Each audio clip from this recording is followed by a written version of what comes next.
No Natal, minha filha se levantou da mesa e disse: "Decidimos tirar você desta família." Eu dei uma risada e entreguei um envelope para ela. "Aqui está algo para todos vocês." Quando abriram e viram que eu tinha feito, perceberam que suas vidas confortáveis tinham chegado ao fim. Se você estiver assistindo, inscreva-se e me diga de onde está me acompanhando. Sou Margarida Alves, mas a maioria das pessoas me chamam de Dona Maga. Aos 68 anos, nunca imaginei que estaria sentada no meu pequeno apartamento contando esta história. Mas aqui estou. E acredite, vale cada minuto do seu tempo. Aquele jantar de Natal aconteceu 3 semanas atrás. Para entender como chegamos até lá, preciso voltar 6 meses, ao dia em que meu mundo desmoronou. E então, lenta e metodicamente, eu o reconstruí. Tudo começou com o funeral do André, meu marido, com quem fui casada por 45 anos. Ele morreu de um ataque cardíaco repentino enquanto cuidava do seu adorado roseiral. Num instante estava podando as trepadeiras amarelas perto da cerca. No instante seguinte, tinha desaparecido. As rosas continuaram florescendo, mas tudo o resto parecia ter parado. Joana, minha filha, e seu marido, Marcelo, foram incríveis durante os preparativos do funeral. Cuidaram de todos os detalhes que eu não conseguia administrar. Hospedaram parentes na linda casa deles e garantiram que eu comesse algo além de tristeza e arrependimento. Diego, meu filho, veio de Curitiba com a esposa Marise e os filhos gêmeos. Por alguns dias, sentimos novamente o calor de sermos uma família completa. "Mãe, você não pode ficar sozinha nessa casa enorme", disse Joana, sentando-se à mesa da cozinha, a mesma onde eu a alimentava com café da manhã antes da escola, 12 anos atrás. "Não é seguro e, sinceramente, não é prático", respondi olhando ao redor. Reformamos a casa 5 anos antes. O azulejo estilo metrô, a pia rústica, a ilha onde tomávamos café todas as manhãs. Esta é a minha casa, Joana. Aqui, seu pai e eu construímos nossa vida. Eu sei, mãe, não estamos dizendo que precisa se mudar amanhã, mas pense bem. 4 quartos, aquele quintal enorme, toda a manutenção. Papai cuidava da maior parte disso, não é? Respondi. Ela não estava errada. André tinha sido o faz-tudo, o jardineiro, o cara que sabia qual interruptor acendia qual luz. Mas eu não estava desamparada, apesar do que meus filhos pensavam. Encontramos uma comunidade para idosos a cerca de 20 minutos daí. Marcelo completou. Vida independente, mas com serviços de apoio se precisar. Atividades na piscina, pessoas da sua idade e da minha também. Como se eu tivesse envelhecido de repente, em vez de simplesmente ser viúvo. Mas eles insistiam, como filhos adultos amorosos fazem quando acham que sabem o que é melhor. No mês seguinte, me levaram a visitas em várias comunidades, trouxeram folhetos e, gentilmente, mas persistentemente, pintaram o quadro de uma vida mais fácil e segura para alguém na minha situação. Então, vendi a casa, nossa casa.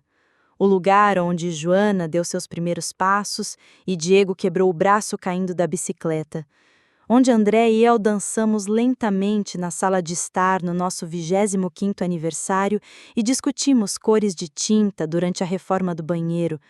Mudei-me para um apartamento de 2 quartos em um condomínio que cheirava a limpador de carpetes industrial e prometia um estilo de vida ativo para idosos, que, pelo que eu sabia, significava bingo 2 vezes por semana e uma academia que mais parecia um depósito de aparelhos enferrujados.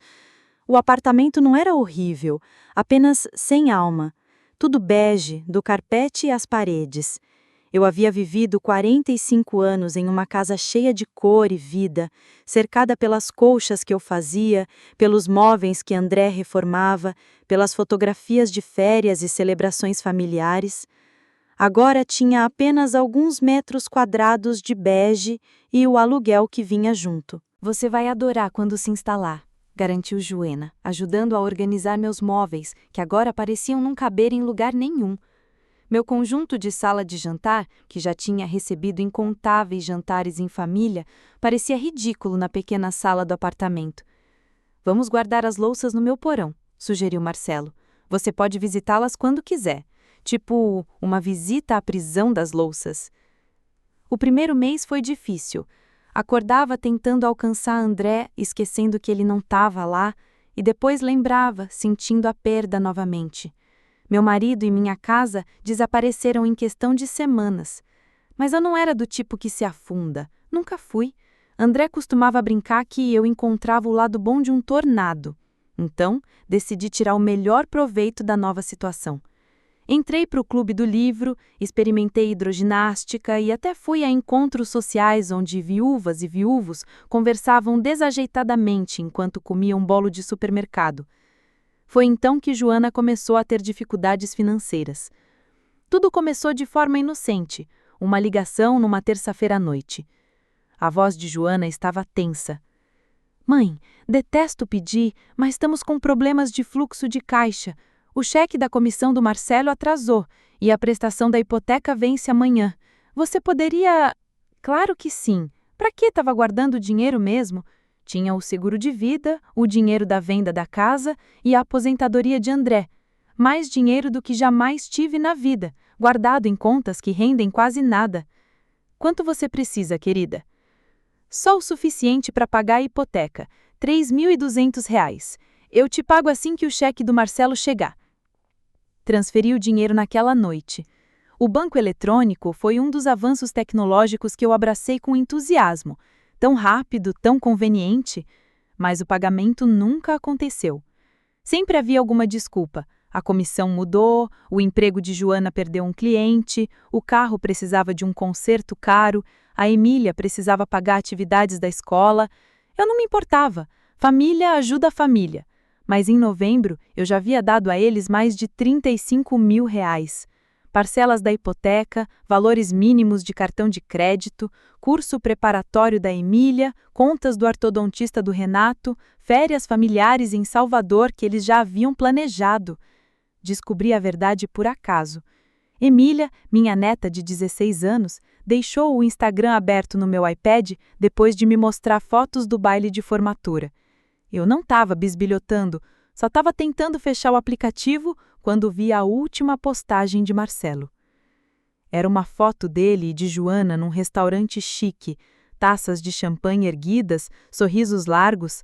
A legenda dizia: comemorando mais um trimestre de sucesso. Quando você trabalha duro, se recompensa. Tia abençoada, vivendo nossa melhor vida. Ótimas reclamações. Trimestre de sucesso. 2 dias antes, Joana havia ligado chorando, dizendo que não tinham condições de pagar a inscrição da Emília na faculdade. Rolei a página e vi mais fotos, escapadas de fim de semana que pareciam resorts de luxo, jantares caros, carro novo, tudo postado enquanto eu assinava cheques para pagar a hipoteca deles. Naquela noite, não consegui dormir. Pensava no André, em como ele trabalhou dobrado durante anos para quitarmos a casa mais cedo, nos carros que dirigimos até que literalmente parassem de funcionar, no quanto economizamos cada centavo sonhando com a aposentadoria. Tempo que nunca tivemos, porque ele morreu 6 meses depois de se aposentar. Na manhã seguinte, liguei para Joana, mantendo a voz leve. Oi, querida, como vão as coisas? Ah, você sabe, as mesmas dificuldades de sempre. O cheque da comissão do Marcelo está atrasado de novo e estamos atrasados com o seguro do carro da Emília.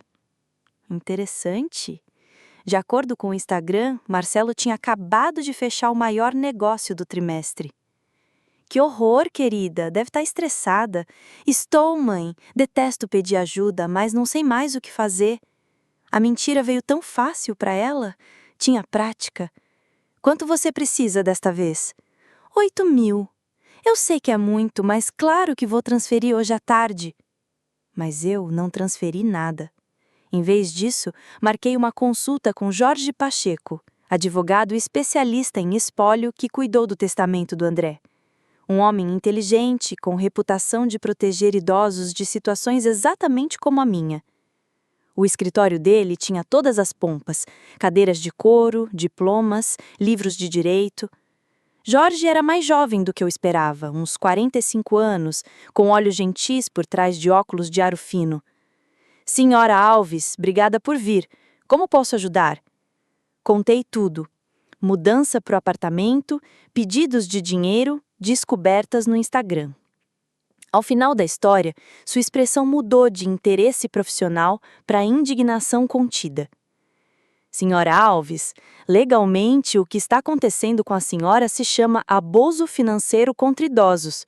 Sua filha e seu genro estão explorando a sua generosidade e amor para financiar o próprio estilo de vida. Mas eles são minha família, protestei. Família ajuda a família. Exatamente, senhora.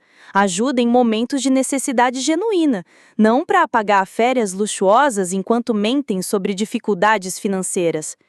Dei a eles R$ 35 mil em 4 meses, disse. Isso não é ajuda, é exploração. As palavras doeram porque eram verdadeiras. Eu tinha ensinado a Joana sobre honestidade, integridade e trabalho duro. Aparentemente, falhei em algum ponto do caminho. O que posso fazer a respeito? Perguntei. Jorge recostou-se na cadeira. Várias coisas. Primeiro, podemos documentar tudo: extratos bancários, mensagens de texto, postagens em redes sociais. Segundo, podemos cortar imediatamente o acesso deles aos seus fundos. Terceiro, se quiser levar adiante, podemos entrar com uma ação judicial pelo dinheiro que já foi retirado sob falsos pretextos. Uma ação judicial contra minha própria filha? Só de pensar nisso senti um enjoo físico. Não quero mandá-la para a cadeia, Sr. Pacheco. Isso é compreensível, mas a senhora precisa se proteger, Dona Maga. Esse padrão vai continuar a menos que a senhora o interrompa. Pessoas que exploram familiares idosos raramente param por conta própria. Familiares idosos? Era isso que eu estava fazendo agora? Passamos a hora seguinte analisando minhas opções. Jorge sugeriu começar com proteção financeira, novas contas bancárias às quais eles não teriam acesso, uma revisão completa de todos os meus bens e da documentação da fraude. Depois veríamos como reagiriam. Mais uma coisa, disse Jorge enquanto eu me preparava para ir embora.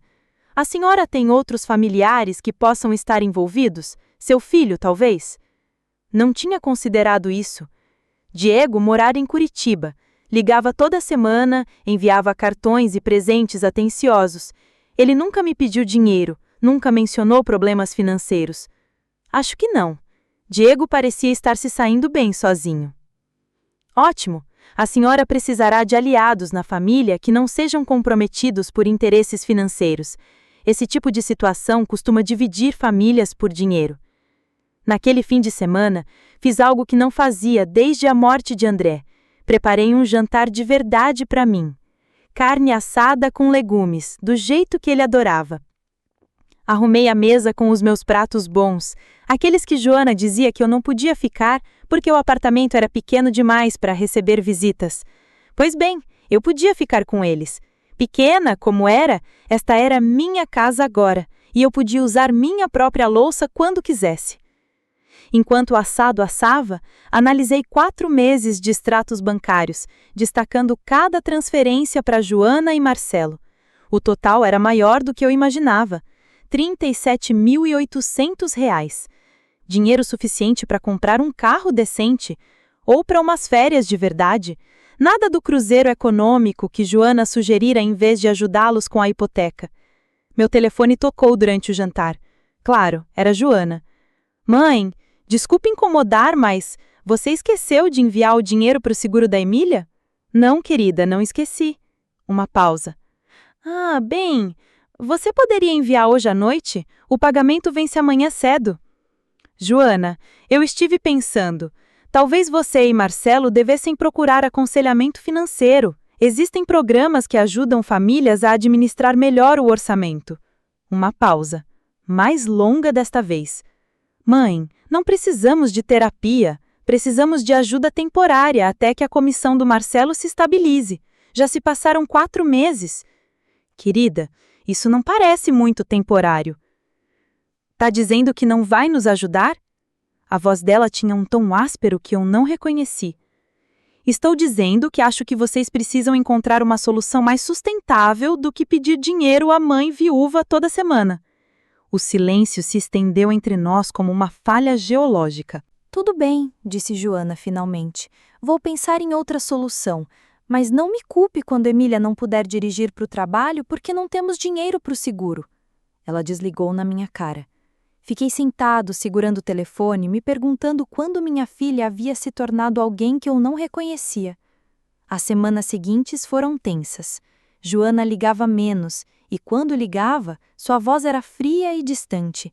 Não pedia dinheiro, mas fazia questão de mencionar todo o estresse financeiro que enfrentavam, as inscrições de Emília para a faculdade, as taxas de Renato para o torneio de basquete, o aquecedor que talvez precisasse ser trocado antes do inverno. Cada menção era uma viagem de culpa embrulhada numa conversa familiar. Enquanto isso, eu estava ocupado com Jorge Pacheco construindo o que ele chamava de firewalls financeiros, novas contas bancárias em instituições diferentes, contas de investimento que Joana e Marcelo nunca tinham ouvido falar, um cofre para documentos importantes. A senhora está sendo muito inteligente sobre isso, disse Jorge durante uma reunião. A maioria das pessoas na sua situação espera até que o dano seja irreparável antes de agir. Quão pior poderia ficar? Já vi filhos adultos esgotarem as economias de uma vida inteira dos pais, às vezes até 7 dígitos. As vítimas muitas vezes não percebem o que está acontecendo até enfrentarem um despejo ou não conseguirem pagar assistência médica. Foi então que ele me contou sobre a Dona Shen, uma senhora de 82 anos, cujo filho falsificou sua assinatura em uma hipoteca reversa e gastou tudo em criptomoedas. E sobre o Sr. Rodrigues, cuja nora o convenceu a adicionar o nome dela a todas as contas, limpando-as antes de pedir o divórcio. Histórias de terror que faziam minha situação parecer quase pitoresca. Jorge alertou que a temporada de festas é quando essas situações chegam ao ápice. Famílias se reúnem, expectativas são altas, o estresse financeiro dispara. Sua filha e o marido esperam a sua habitual dádiva natalina. Natal? Eu nem tinha pensado nisso. No ano passado, André e eu demos R$ 5.000 à família de Joana para tornar o Natal das Crianças especial. Este ano eles provavelmente esperariam mais, especialmente achando que eu teria mais dinheiro sobrando depois de vender a casa. Estabeleça limites agora, antes que os pedidos comecem, aconselhou Jorge. Decida o que está disposta a dar, se for o caso, e cumpra. Não deixe que culpa ou manipulação mudem sua decisão. Naquela noite, tomei minha decisão. Daria R$ 500 de Natal para Emília e Renato diretamente. Nada para Joana e Marcelo. Nenhuma ajuda com despesas de férias, viagens ou jantares especiais. Eu teria meu primeiro Natal honesto em meses. Mas Joana tinha outros planos. A ligação chegou numa segunda-feira à noite, início de novembro. Ela estava chorando, o que me deixou em alerta. Joana não era de chorar. Mãe, preciso contar algo e preciso que prometa não ficar brava. Essas palavras, todo pai sabe que nada de bom vem depois delas. O que houve, querida? Estamos tendo problemas com a empresa do Marcelo. Ele pode perder o emprego. Houve uma reestruturação e o cargo dele estava sendo eliminado. Meu coração apertou. Perder o emprego antes das festas é notícia realmente ruim. Ah, Joana, sinto muito. Quando terão certeza? Semana que vem. Mas, mãe, mesmo que ele mantenha o emprego, cortaram metade do território dele. A renda vai cair pelo menos 40%. Oh, que horror! Já começaram a analisar o orçamento? Já, estamos bem enxutos. Enxutos, né? Pessoas enxutas não postam fotos em restaurantes de R$ 200 por pessoa. Tem mais uma coisa, continuou Joana. Algo que eu provavelmente deveria ter te contado meses atrás. Quando pedimos ajuda com a hipoteca, não era apenas um problema temporário de fluxo de caixa. Estamos atrasados há quase 1 ano. Podemos perder a casa. A casa. A linda casa colonial com paisagismo perfeito e garagem para 2 carros. A casa cuja hipoteca eu vinha pagando há meses, achando que ajudava com um problema temporário. Eles estavam prestes a perdê-la de qualquer jeito. Quanto tempo estão atrasados? 6 meses, talvez 7. Mas se quitarem os pagamentos e provarem renda estável, o banco diz que ajudaria. 7 meses de atraso enquanto me levavam a restaurantes caros e postavam fotos de um estilo de vida abençoado nas redes sociais. Quanto custaria colocar tudo em dia? Cerca de R$ 25 mil. Uma quantia enorme. Mas, se perderem a casa, onde Emília e Renato estudarão? Teríamos que alugar em outro bairro e Emília está quase se formando. R$ 25 mil além dos quase 40 mil que eu já tinha dado. Joana, preciso pensar. Não temos muito tempo. O aviso de execução nos dá 2 semanas. 2 semanas para juntar R$ 25 mil.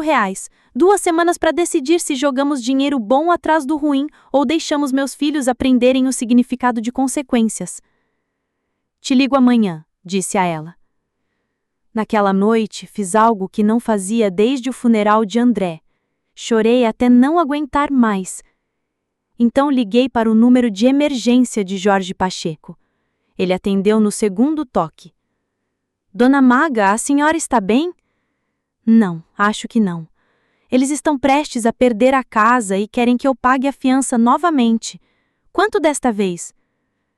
R$ 25 mil para colocar em dia as prestações atrasadas, enquanto eu os ajudava a pagar as atuais. Jorge ficou em silêncio por um longo momento. Dona Maga, eles estavam cometendo fraude. Tiraram dinheiro da senhora sob falsos pretextos, alegando que precisavam das prestações atuais, mesmo que sabiam que já estavam em execução hipotecária. Fraude. Uma palavra dura para o que minha filha fez comigo. E se eu disser não? Eles provavelmente perderão a casa, terão que alugar um lugar temporário e seus filhos provavelmente mudarão de escola. E se eu disser sim? A senhora perderá R$ 65 mil no total, sem garantia de que a situação não se repetirá em 6 meses. Além disso, você estará alimentando um padrão de irresponsabilidade financeira que só vai piorar. Eu sabia que ele estava certo. Já sabia disso há semanas. Mas saber algo intelectualmente e sentir isso emocionalmente são 2 coisas muito diferentes. A outra coisa que você deve considerar, continuou Jorge Pacheco. O Natal está chegando.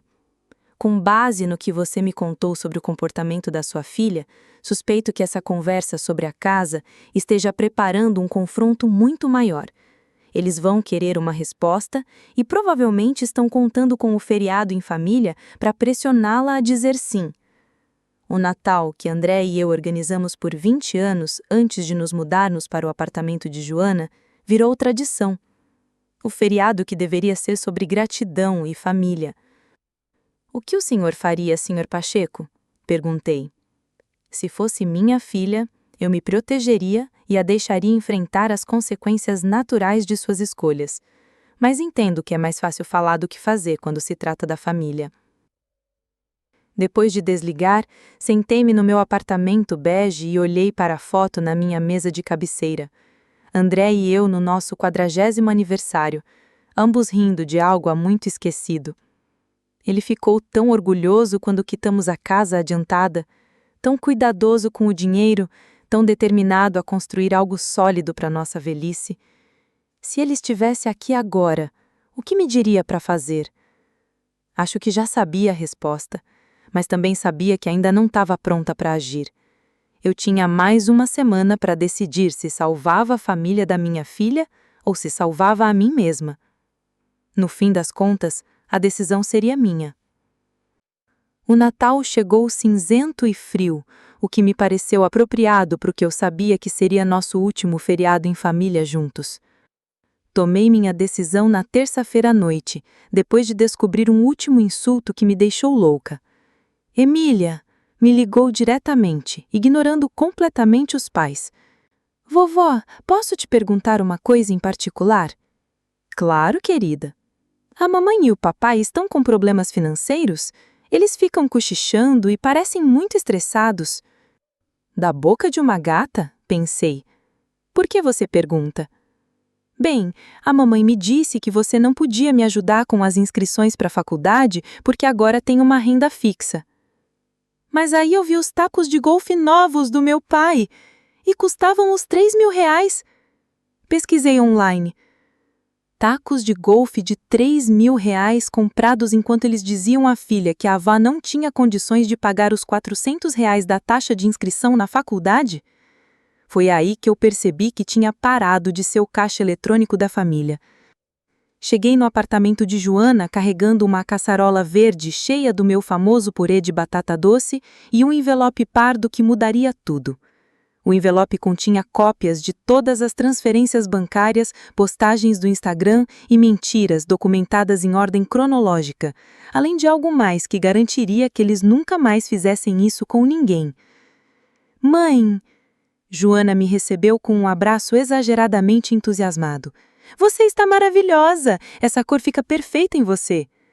Os elogios começaram a fluir desde o início. Marcelo apareceu com uma taça de vinho e o maior sorriso. Dona Maga, que bom te ver! Como está se adaptando ao apartamento? Muito bem, obrigada. Emília e Renato me abraçaram genuinamente, e por um momento senti-me péssima com o que estava prestes a acontecer. Mas depois me lembrei de que protegê-los da irresponsabilidade financeira dos pais talvez fosse a coisa mais gentil que eu pudesse fazer. A conversa durante o jantar foi cuidadosamente desviada de assuntos financeiros. Discutiram os planos de faculdade de Emília, a temporada de basquete de Renato, os projetos de trabalho de Marcelo. Tudo muito normal, muito agradável, muito falso. Depois da sobremesa, Joana e Marcelo trocaram olhares. Hora do show. Mãe, começou Joana, queríamos conversar com você sobre a situação da casa. Claro. Dobrei-me ao guardanapo com cuidado. Sabemos que é uma quantia enorme, mas conversamos com o banco e se conseguirmos quitar a hipoteca até segunda-feira, eles trabalharão conosco em um plano de pagamento modificado. Que notícia maravilhosa! Marcelo se inclinou para frente, sério. A questão, Dona Maga, é que esta é realmente nossa última chance. Depois disso, não há mais opções. Entendo. Então tínhamos esperança... A voz de Joana desapareceu. Você esperava que eu lhe desse R$ 25.000? Empréstimo, corrigiu Marcelo rapidamente. Nós lhe pagaríamos com juros. Enfiei a mão na bolsa e tirei o envelope pardo. Na verdade, tenho algo para todos vocês. Joana pareceu confusa, mas satisfeita. Ah, mãe, você não precisava trazer presentes. Abra. Ela abriu o envelope e tirou a pilha de documentos, com extratos bancários em cima. Observei seu rosto enquanto ela compreendia o que estava vendo. O que é isso? Documentação de todas as mentiras que você me contou nos últimos 4 meses. A cor sumiu do rosto de Marcelo. Dona Maga, acho que houve algum mal-entendido. Mal-entendido nenhum. Você tirou R$ 37.800 de mim, alegando dificuldades financeiras e depois gastou meu dinheiro em férias, jantares caros e tacos de golfe enquanto sua hipoteca não era paga? Mãe, você está tirando isso do contexto, disse Joana, mas suas mãos tremiam. Sério? Qual contexto torna aceitável mentir para sua mãe viúva sobre precisar de ajuda com as prestações da hipoteca, quando na verdade você está 7 meses atrasada? Emília olhou horrorizada. É verdade? Você mentiu para a vovó? É complicado, querida, disse Marcelo. Não, não é. Levantei-me da mesa. É fraude e acaba agora. Foi aí que Joana jogou sua última cartada. Decidimos te tirar desta família. As palavras pairaram no ar como gás venenoso. Emília ofegou. Renato encarou a mãe incrédulo. Marcelo parecia querer desaparecer no chão. E eu ri.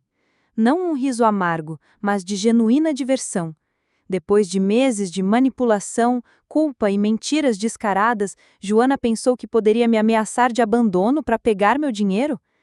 Bem, eu disse, enfiando a mão na bolsa novamente. Nesse caso, vocês definitivamente vão querer ver o resto. Peguei um segundo conjunto de documentos e os coloquei sobre a mesa. Este é um relatório do investigador particular que eu contratei na semana passada. O silêncio era absoluto. Ele documenta cada compra cara que você fez com meu dinheiro, cada refeição em restaurante, cada dia de férias, cada item de luxo, tudo com referências às postagens nas redes sociais e extratos do cartão de crédito. O rosto de Marcelo ficou completamente branco. Você contratou um investigador? Eu também registrei uma queixa no Ministério Público por abuso financeiro contra idosos. Este é o terceiro documento na sua pilha. Joana folheava os papéis freneticamente, completamente abalada. Você não pode fazer isso conosco. Somos sua família. Família não rouba uns dos outros, Joana. Mas como aparentemente não faço mais parte desta família, suponho que isso faça de vocês criminosos comuns, em vez de parentes ingratos. Vovó, Emília disse baixinho. O que vai acontecer comigo? Para os seus pais? Perguntei. Depende de quão cooperativos eles queiram ser com as autoridades. Foi aí que Marcelo perdeu completamente a cabeça. Sua velha vingativa, você tem ideia do que acabou de fazer? Vamos perder tudo. Você já perdeu tudo quando decidiu me tratar como alvo, em vez de mãe. As crianças vão ter que mudar de escola. As crianças aprenderão que ações têm consequências, algo que vocês claramente nunca ensinaram a elas. Joana tentou mais uma abordagem. Lágrimas escorriam pelo rosto. Mãe, por favor, se fizer isso nunca mais verá seus netos. Olhei para Emília e Renato, ambos encarando os pais com choque e decepção. Isso partiu meu coração. Querida, disse a Emília, você fará 18 anos em 2 anos. Você pode decidir por si mesma se quer um relacionamento com uma avó que se recusa a tolerar o mau comportamento dos seus pais ou com pais que a usariam como chantagem emocional para roubar dinheiro. Então, peguei minha bolsa e meu casaco. O relatório do investigador inclui uma recomendação. Procure aconselhamento financeiro e, possivelmente, tratamento para dependência de consumo exagerado. Sugiro que leve isso a sério. Caminhei até a porta e me virei uma última vez. Ah, e Joana, Feliz Natal! O telefonema começou às 6 da manhã seguinte. Primeiro Joana chorando histericamente, depois Marcelo alternando entre raiva e súplicas desesperadas, depois Joana novamente com uma abordagem mais calculada. Mãe, eu sei que tá com raiva, mas pense no que tá fazendo com Emília e Renato. Eles não merecem ser punidos pelos nossos erros. Eu estava acordada desde as 5 da manhã, tomando café e assistindo ao nascer do sol da minha pequena sacada. Incrível como as manhãs podem ser tranquilas quando você não teme o próximo pedido de dinheiro. Você tem razão, Joana. Eles não merecem ser punidos, mas também não merecem pais que mentem, roubam e os usam como escudo quando pegos. Nunca pretendemos que isso chegasse a esse ponto. Qual parte? A parte da mentira ou a parte do roubo? Não somos criminosos, mãe. Apenas tomamos decisões ruins quando estávamos desesperados. Pessoas desesperadas não gastam R$3.000 em tacos de golfe alegando que não podem pagar a matrícula dos filhos na faculdade. Silêncio. Ao meio-dia eu já tinha recebido 17 telefonemas, 43 mensagens de texto e 2 e-mails. O conteúdo variou de desculpas chorosas a ameaças legais e promessas de que nunca mais pediriam dinheiro se eu desistisse da queixa. Não respondi a nenhuma delas. Jorge Pacheco ligou às 14 horas. Senhora Alves, fui contatado por um advogado que representa sua filha e seu genro. Eles gostariam de discutir um acordo. Que tipo de acordo? A restituição integral do dinheiro que levaram. Além disso, eles querem que você assine um acordo prometendo não entrar com acusações criminais ou ações cíveis. Em troca, eles concordam em cortar todo o contato com você. Eu tive que rir disso. Eles realmente acham que não ter contato com eles é algo pelo qual eu pagaria? Pelo visto, os advogados deles pensam que laços familiares valem mais para mim do que dinheiro. Estão muito enganados. No momento, meu respeito próprio vale mais do que qualquer relacionamento familiar ou dinheiro. Então, quer mesmo prosseguir com a reclamação? Pensei em Emília, em Renato, em Joana, quando criança, me trazendo dentes de leão que ela jurava serem flores. Em Marcelo, pedindo nervosamente minha permissão para casar com minha filha. Depois, lembrei de André trabalhando em turnos extras para pagarmos a casa, nas promessas que fizemos de sermos cuidadosos com o dinheiro para termos segurança na velhice. Sim, decidi seguir em frente. Naquela noite, Diego ligou de Curitiba. Mãe, Joana me ligou chorando. Ela disse: você entrou com algum tipo de queixa legal contra eles? Finalmente a conversa que eu temia. Denunciei o caso por abuso financeiro contra idosos. Eles me tiraram quase R$40 mil sob falsos pretextos. R$40 mil? Eu disse. Meu Deus, mãe, eu não fazia ideia de que era tanto. Eles mentiram para mim por meses, Diego, alegando que precisavam de ajuda com despesas do dia a dia enquanto já estavam em execução hipotecária, usando meu dinheiro em itens de luxo e dizendo a Emília que eu não tinha condições de pagar a faculdade dela. Diego ficou em silêncio. Isso realmente é uma droga, mãe. Me desculpe. Você não acha que estou brava por você me proteger de pessoas que estavam roubando de mim, né? Não. Estou orgulhosa de você. Comecei a chorar. Alívio, gratidão, amor por este filho que enxergou a situação com clareza e me apoiou apesar do drama familiar. Marisa e eu temos conversado, continuou Diego. Queremos que você venha nos visitar no Natal. Fique o tempo que quiser. Os meninos adorariam passar um tempo com a avó. Pela primeira vez em meses, o Natal parecia algo para ansiar. A reunião de conciliação aconteceu na terça-feira seguinte, no escritório de Jorge Pacheco.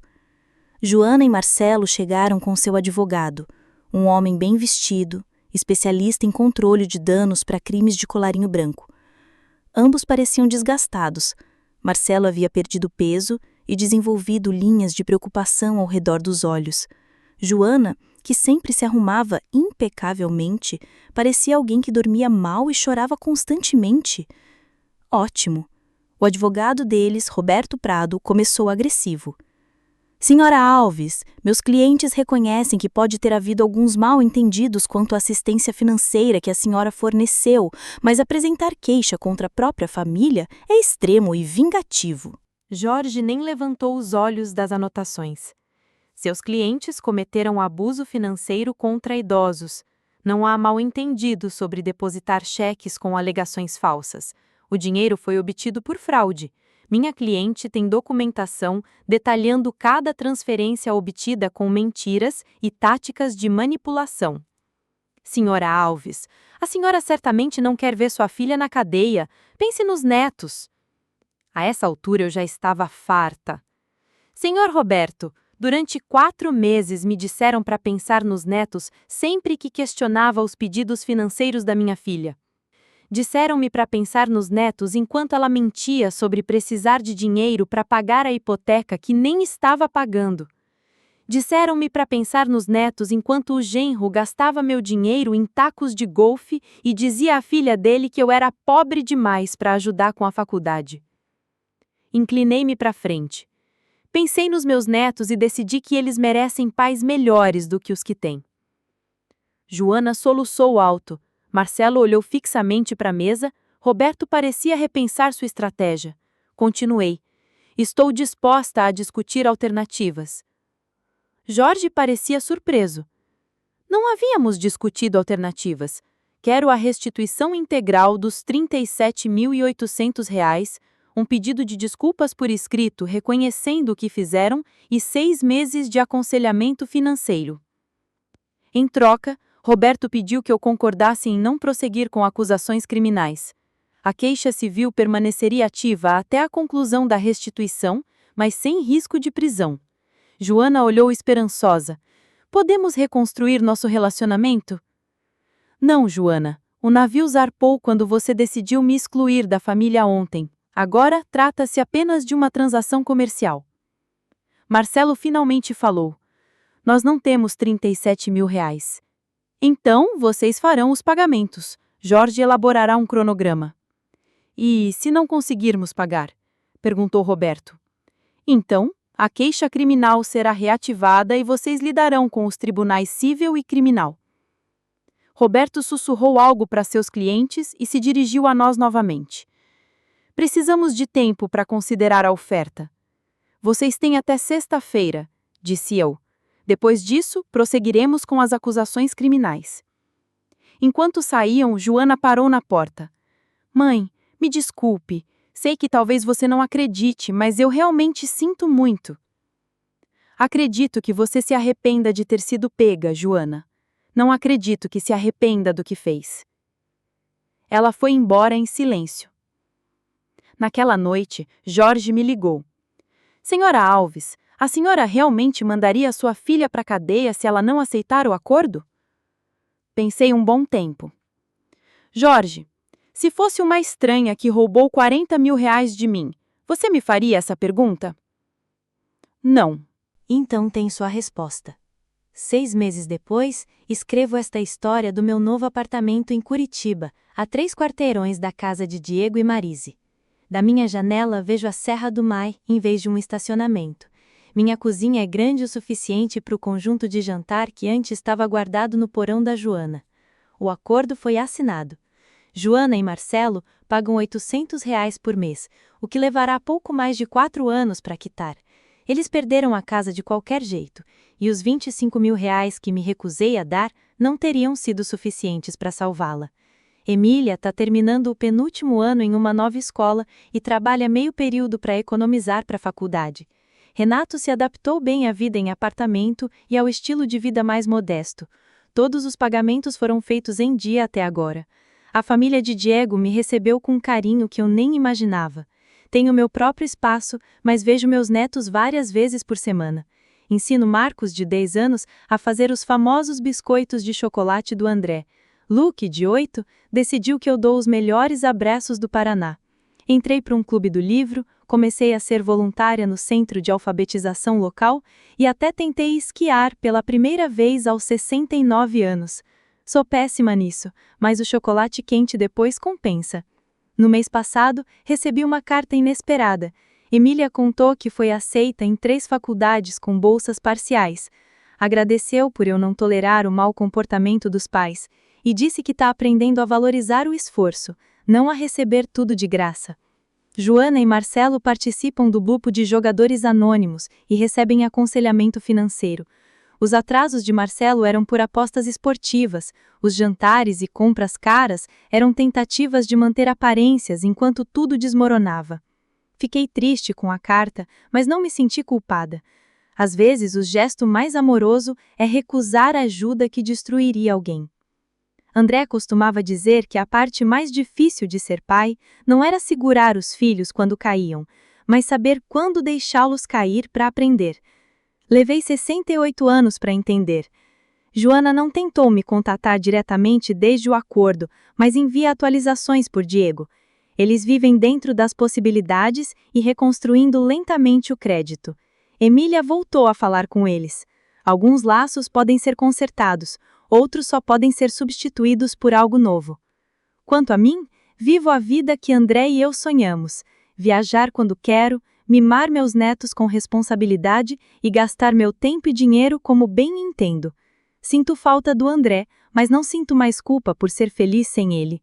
E nunca me sinto culpada por me proteger de quem se aproveita do meu amor, mesmo sendo da família. Obrigada por ouvir. Não se esqueça de se inscrever e compartilhe sua história nos comentários. Sua voz importa.